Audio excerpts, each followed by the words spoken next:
Olá pessoal, meu nome é Sandra Braga Bernardes e é com satisfação que apresento esta série de vídeos dedicado aos estudos das políticas linguísticas nos países do BRICS com foco na África do Sul.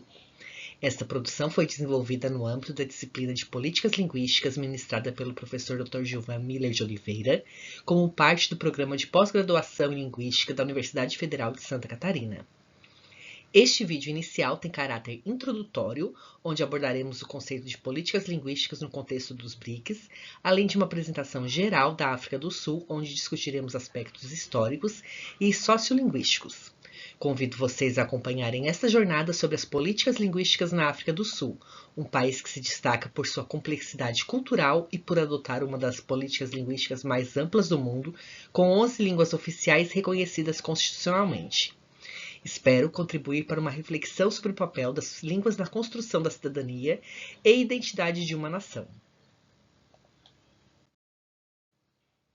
Mas afinal, o que é o BRICS? O BRICS trata-se de uma parceria estratégica entre algumas das principais economias emergentes do mundo, voltada para a cooperação em diversas áreas como política, economia e cultura. Inicialmente, chamava-se BRIC e era composto por Brasil, Rússia, Índia e China.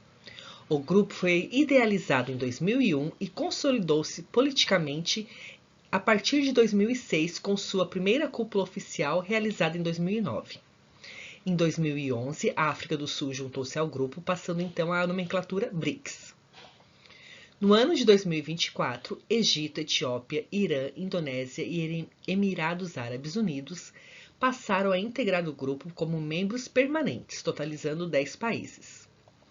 O BRICS não funciona como um bloco econômico formal, mas sim como um espaço de articulação política entre nações, com interesses comuns visando transformar a governança global e criar alternativas às instituições financeiras tradicionais, como o FMI, que é o Fundo Monetário Internacional, e o BDI, Banco Internacional de Desenvolvimento.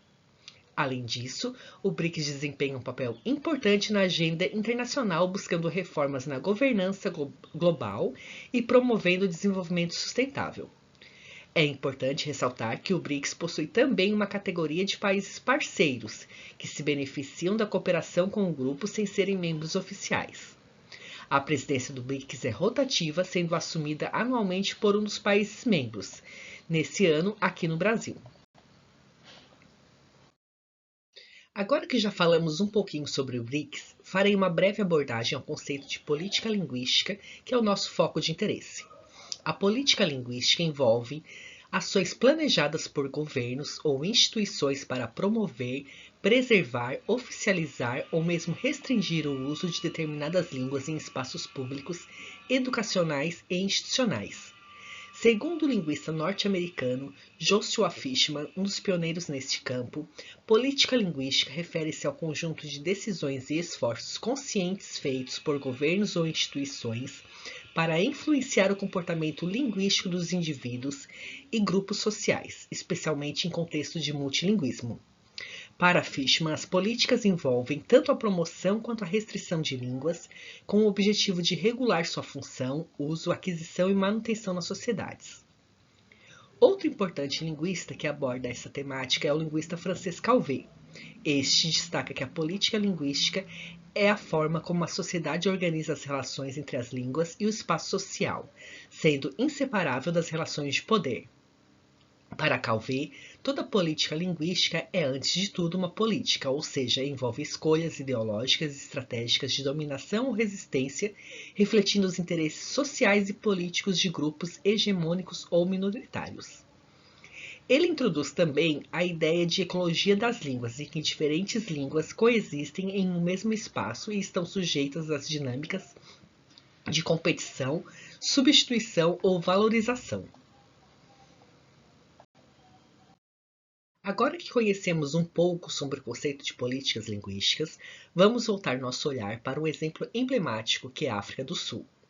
Localizada no extremo sul do continente africano, com uma área de mais de 1.200.000 km² e cerca de 63 milhões de habitantes, o país não é apenas grande em tamanho e população, mas também em complexidade sociolinguística. A história da África do Sul revela como uma política linguística se tornou uma ferramenta de dominação e resistência ao longo dos séculos. No século XVII, com a chegada dos colonizadores holandeses e depois dos britânicos, iniciou-se o processo de imposição linguística na África do Sul. Eles impuseram suas línguas, o holandês e o inglês, e mais tarde o africâner como instrumentos de dominação, apagando progressivamente as línguas africanas. Essa política linguística foi usada como um verdadeiro mecanismo de controle social, criando uma base de desigualdade que perduraria por séculos. Durante o regime do apartheid, a política linguística intensificou a exclusão. O africâner e o inglês eram as línguas da administração, da educação e do poder, enquanto as línguas africanas eram sistematicamente desvalorizadas. Isso reforçou as divisões raciais e sociais, negando aos falantes nativos o acesso à cidadania plena.